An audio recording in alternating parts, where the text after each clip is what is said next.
Hello friends, welcome to our channel. நம்ம சேனல்ல CSIR net prepare பண்ணிட்டு இருக்கறவங்களுக்காக கண்டினியூஸா வீடியோஸ் கொடுத்துட்டே இருக்கோம். இன்னைக்கு வந்து டிசம்பர் 2024 க்கான நோட்டிஃபிகேஷன் டிசம்பர் 9ஆம் தேதி நமக்கு வந்திருக்கு. இந்த மந்த் எண்ட் வரைக்கும் நம்ம அப்ளை பண்ணிக்கலாம். டிசம்பர் 9th நோட்டிஃபிகேஷன் வந்திருக்கு 2024ல. டிசம்பர் 30 வரைக்கும் நம்ம அப்ளை பண்ணிக்கலாம். எக்ஸாம் டேட் வந்து February 16ல இருந்து 28 வரைக்கும் அதுக்குள்ள உள்ள டேட்ல இருக்கும் அப்படின்னு சொல்லிட்டு இன்னைக்கு நோட்டிஃபிகேஷன் வந்திருக்கு. இந்த நோட்டிஃபிகேஷன் வந்தது விஷயமா வீடியோ கொடுத்துருக்கேன், அதை பார்க்கலன்னா பாருங்க. இது போக என்னென்ன இது அப்லோட் பண்ணணும், எலிஜிபிலிட்டி என்னென்ன டாக்குமெண்ட்ஸ் அப்லோட் பண்ணணும், JRF ஸ்டைஃபண்ட் என்ன, எல்லாத்தையுமே டீட்டெயிலா அடுத்தடுத்து வரக்கூடிய முன்ன வீடியோல கொடுத்துருக்கேன், அடுத்து வரக்கூடிய வீடியோல கொடுக்குறேன். அதனால இந்த டிசம்பர் 2024 அப்ளை பண்றதுக்கு உங்களுக்கு நம்மளுடைய சேனல் ரொம்பவே ஹெல்ப்ஃபுல்லா இருக்கும். அதே சமயம் December 2024 maths CSIR net maths clear பண்றதுக்கும் நம்மளுடைய சேனல் உங்களுக்கு ரொம்பவே ஹெல்ப்ஃபுல்லா இருக்கும். நம்ம சேனல்ல ஆல்ரெடி நிறைய வீடியோஸ் கொடுத்துருக்கோம், கான்செப்ட்ஸ் வீடியோஸ் கொடுத்துருக்கோம், ப்ரீவியஸ் இயர் கொஸ்டின் சால்வ் பண்ணி கொடுத்துருக்கோம். ப்ரீவியஸ் இயர் கொஸ்டின்ஸ் எல்லாத்தையுமே தனித்தனியா பிளேலிஸ்ட் இருக்கு. CSIR netன்னு பிளேலிஸ்ட் இருக்கு. Real analysis, complex analysis, abstract algebra, linear அல்ஜிப்ரான்னு தனித்தனியா நான் பிளேலிஸ்ட் கொடுத்துருக்கேன். நம்ம சேனல் இது வரைக்கும் பார்க்கல அப்படின்னா அந்த பிளேலிஸ்ட் லிங்க் எல்லாத்தையும் கமெண்ட்லயும் டிஸ்கிரிப்ஷன்லயும் கொடுத்துருக்கேன், போய் பாருங்க. சேனலுக்கு நியூவா இருந்தீங்கன்னா சப்ஸ்கிரைப் பண்ணிக்கோங்க, உங்க ஃப்ரெண்ட்ஸ்க்கு ஷேர் பண்ணுங்க. ஒரு டெலிகிராம் குரூப்போட லிங்க் கொடுத்துருக்கேன், அதில் ஜாயின் பண்ணிக்கோங்க.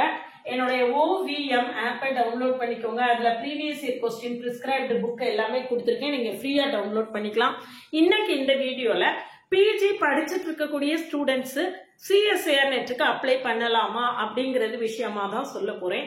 இதுக்கு முந்தின வீடியோல எலிஜிபிலிட்டி எல்லாமே கொடுத்துருக்கேன். அடுத்தடுத்து வரக்கூடிய வீடியோஸ்ல அப்லோட் பண்ண வேண்டிய டாக்குமெண்ட்ஸ் எப்படி அப்லோட் பண்ணணும் அப்படிங்கிற டெமோ வீடியோ எல்லாமே கொடுப்பேன். அதனால நம்ம சேனலை கண்டினியூஸா ஃபாலோ பண்ணிட்டே இருங்க. நீங்க இப்பதான் PG படிச்சுட்டு இருக்கீங்கன்னா CSIR நெட்டுக்கு அப்ளை பண்ணலாமா அப்படின்னு கேட்டா நிச்சயமா பண்ணலாம். ஃபர்ஸ்ட் இயர் ஸ்டூடெண்ட்ஸும் பண்ணலாம், செகண்ட் இயர் ஸ்டூடெண்ட்ஸும் பண்ணலாம். இதுல ஃபர்ஸ்ட் இயர் செகண்ட் இயர் ஏன் பண்ணலாம் அப்படின்னு நான் சொல்றேன் அப்படின்னா, எலிஜிபிலிட்டியில வந்து நம்மளுக்கு 3 விதமான கேட்டகரி இருக்கு. JRF, JRF இருக்கு. அதுக்கு அடுத்தது நம்மளுக்கு வந்து JRF இருக்கு. அதுக்கப்புறம் அசிஸ்டன்ட் ப்ரொஃபஸர் இருக்கு, PhD அட்மிஷன் இருக்கு. இதுல JRFும் PhD அட்மிஷனும் நம்மளுக்கு 1 இயர் தான் வேலிடிட்டி. அப்ப நீங்க இப்ப ஃபர்ஸ்ட் இயர்ல இருந்தீங்க அப்படின்னா அந்த 1 இயர் வேலிடிட்டிக்குள்ள உங்களால ஏதாவது இடத்துல போய் ஜாயின் பண்ண முடியாம போகலாம். ஆனா அசிஸ்டன்ட் ப்ரொஃபஸருக்கான வேலிடிட்டி வந்து லைஃப் டைம் வேலிடிட்டி. நீங்க அந்த இதுல கிளியர் பண்ணிட்டீங்க அப்படின்னா நம்மளுக்கு வந்து லைஃப் லாங் அது எலிஜிபிளா இருக்கும். தேவைப்பட்டா இன்னொரு தடவை நம்ம JRFக்கு வேணா எழுதிக்கலாம். அப்படி இல்லாட்டாலும் நம்மளுக்கு Februaryல தான் எக்ஸாம் நடக்குது. ரிசல்ட் வர்றதுக்கு நம்மளுக்கு என்ன செய்யும், ரொம்ப ஏப்ரல் கூட ஆயிடலாம். அப்ப அதுக்குள்ள நீங்க வந்து அதுக்கு அடுத்து 2025 ஏப்ரல்ல ரிசல்ட் வருதுன்னா 2026 ஏப்ரல் வரைக்கும் நம்மளுக்கு டைம் இருக்கும். நீங்க 1 இயர் டைம் ரிசல்ட் வந்ததுல இருந்து அப்ப அந்த 1 இயர்க்குள்ள நீங்க எங்கேயாவது PhD ஜாயின் பண்ணணும்னா கூட, நீங்க JRF ஜாயின் பண்ணணும்னா கூட ஜாயின் பண்ணிக்கலாம். அதனால PG படிச்சுட்டு இருக்கக்கூடிய ஸ்டூடெண்ட்ஸும் கட்டாயமா என்ன செய்யலாம், எழுதலாம். ஆனா இதுல ஒரே ஒரு விஷயம் என்ன அப்படின்னு கேட்டானா, ரிசல்ட் அவைட்டட் அட்டஸ்டேஷன்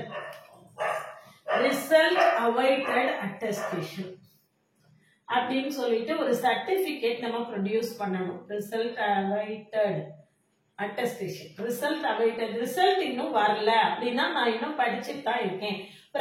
இது ப்ரிஃபரபிளி செகண்ட் MSc படிச்சுட்டு இருக்கிறவங்க அப்ளை பண்றது நல்லது. ஃபர்ஸ்ட் இயரை விட, ஃபர்ஸ்ட் MSc விட செகண்ட் MSc நீங்க இப்ப படிச்சுட்டு இருக்கீங்க அப்படின்னு சொல்லியாச்சுன்னா ஃபர்ஸ்ட் MScயும் அப்ளை பண்ணலாம். அப்ளை பண்ணக்கூடாதுன்னு கிடையாது, ஃபர்ஸ்ட் MScயும் பண்ணலாம்.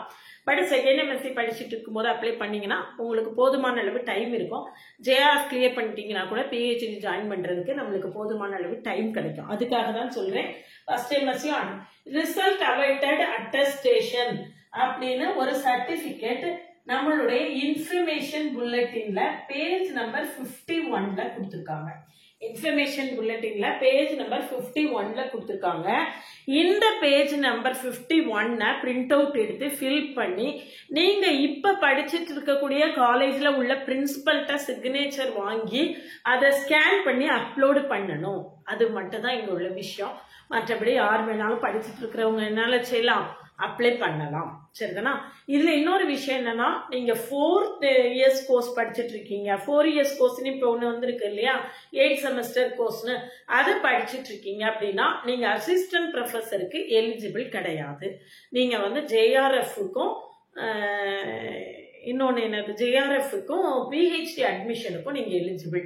ஆனால் அசிஸ்டன்ட் ப்ரொஃபஸருக்கு அந்த 4 இயர்ஸ் கோர்ஸ் படிக்கிறவங்க எலிஜிபிள் கிடையாது. சரிதானா? ஆனால் அவங்களும் அப்ளை பண்ணலாம். அவங்களும் 4th இயர் படிச்சுட்டு இருக்காங்க அப்படின்னா அவங்களும் என்ன செய்யலாம், இந்த எக்ஸாமுக்கு அப்ளை பண்ணலாம். இந்த ரிசல்ட் அவைட்டட் அட்டஸ்டேஷன் அப்படிங்கிற அந்த சர்டிஃபிகேட்டை நம்மளுடைய இன்ஃபர்மேஷன் புல்லட்டின்ல பேஜ் நம்பர் 51ல கொடுத்துருக்காங்க. அதை மட்டும் நீங்கள் என்ன செய்திடணும், பிரிண்ட் எடுத்து உங்க பிரின்சிபல்கிட்ட சைன் வாங்கி இந்த அப்ளிகேஷன் அப்ளை பண்ணும்போது அது கூட சேர்ந்து ஸ்கேன் பண்ணி அப்லோட் பண்ணிட்டீங்கன்னா யூ ஆர் எலிஜிபிள். நீங்களும் என்ன செய்யலாம், இந்த எக்ஸாமுக்கு அப்ளை பண்ணலாம். சரிதானா? அதனால இந்த எக்ஸாமுக்கு அப்ளை பண்ண முடியாது, நீங்க ஒரி பண்ண வேண்டாம். நம்ம கிட்ட ஆன்லைன் மோட்ல June 2025 together with December 2025 online classes இருக்கு. கிளாஸ்ல ஜாயின் பண்ணவில்லைங்கன்னா கான்டாக்ட் பண்ணுங்க. கிளாஸஸ் எப்படி இருக்குன்னு கமெண்ட்லயும் டிஸ்கிரிப்ஷன் லிங்க் கொடுத்துருக்கேன். போய் பார்த்துட்டு கிளாஸஸ் பிடிச்சிருந்தனா கான்டாக்ட் பண்ணுங்க. பிளேலிஸ்டையும் ஷார்ட்ஸையும் கட்டாயமா பாருங்க. அதெல்லாம் பார்த்துட்டு கம்ஃபர்டபுளா ஃபீல் பண்ணீங்கன்னா கான்டாக்ட் பண்ணுங்க. ப்ரிஃபரபிளி நான் சொல்லக்கூடியது, இப்ப பிஜி படிச்சுட்டு இருக்கீங்கன்னா you are more and more eligible for CSR net. அதுதான் நான் சொல்லுவேன். கரண்டா நம்ம என்ன செய்வோம், சப்ஜெக்ட்ல டச்ல இருப்போம், யங்கா இருப்போம், எந்தூசியாஸ்டிக்கா இருப்போம். இப்படி நம்மளுக்கு இந்த வாழ்க்கையில ஏதாவது அச்சீவ் பண்ணணும் அப்படிங்கிற வெறியோடு இருப்போம். இதெல்லாம் நம்மளுக்கு ஒரு கூடுதல் பிளஸ் பாயிண்ட். அதனால அடுத்து 2025 சிஎஸ்ஆர் நெட்டுக்கான ஆன்லைன் கிளாஸஸ்ல ஜாயின் பண்ணவில்லைங்கன்னா கான்டாக்ட் பண்ணுங்க. நியூ இயர் அன்னைக்கு ஜனவரி 1ஆம் தேதி எல்லாருக்குமே நியூ இயர் அன்னைக்கு புதுசா ஏதாவது ஒன்று ஆரம்பிச்சு அதை சக்சஸ்ஃபுல்லா இந்த வருஷம் முடிக்கணும் அப்படின்னு சொல்லிட்டு உறுதிமொழி எடுப்போம் இல்லையா, அதுக்காக நான் ஜனவரி 1ஆம் தேதி 2025 அன்னைக்கு அடுத்த பேட்ச் நியூ பேட்ச் லான்ச் பண்றேன். கிளாஸ்ல ஜாயின் பண்ணவில்லைங்கன்னா கான்டாக்ட் பண்ணுங்க. அதாவது இந்த டைம் தான் சரியான டைம் சிஎஸ்ஆர் நெட். அதுக்கு பிறகு ஒரு கேப்புக்கு பிறகு படிச்சீங்கன்னா கஷ்டம். அதனால இந்த நல்ல சந்தர்ப்பத்தை நழுவ விட்டுறாதீங்க. அப்ளை பண்ணிட்டு கிளாஸ்ல ஜாயின் பண்ணி படிக்க ஆரம்பிங்க. 2 monthsக்கான கிராஷ் கோர்ஸ் இருக்கு. அது நீங்க செல்ஃபா ஆல்ரெடி நிறைய ப்ரிப்பேர் பண்ணிட்டு இருந்தீங்கன்னா ப்ரீவியஸ் இயர் கொஸ்டின் சால்வ் பண்ணி பார்க்கறதுக்கு ஹெல்ப்ஃபுல்லா இருக்கும்.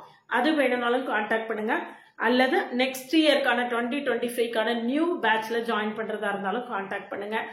அதுக்கு எல்லாத்துக்கும் முன்னால கட்டாயமா பிளேலிஸ்டையும் ஷார்ட்ஸையும் பார்த்துட்டு நீங்க கம்ஃபர்டபுளா ஃபீல் பண்ணீங்கன்னா கான்டாக்ட் பண்ணுங்க. என்னுடைய OVM ஆப்பை டவுன்லோட் பண்ணிக்கோங்க. அதுல previous year question prescribe book எல்லாமே கொடுத்துருக்கேன். நீங்க ஃப்ரீயா டவுன்லோட் பண்ணிக்கலாம்.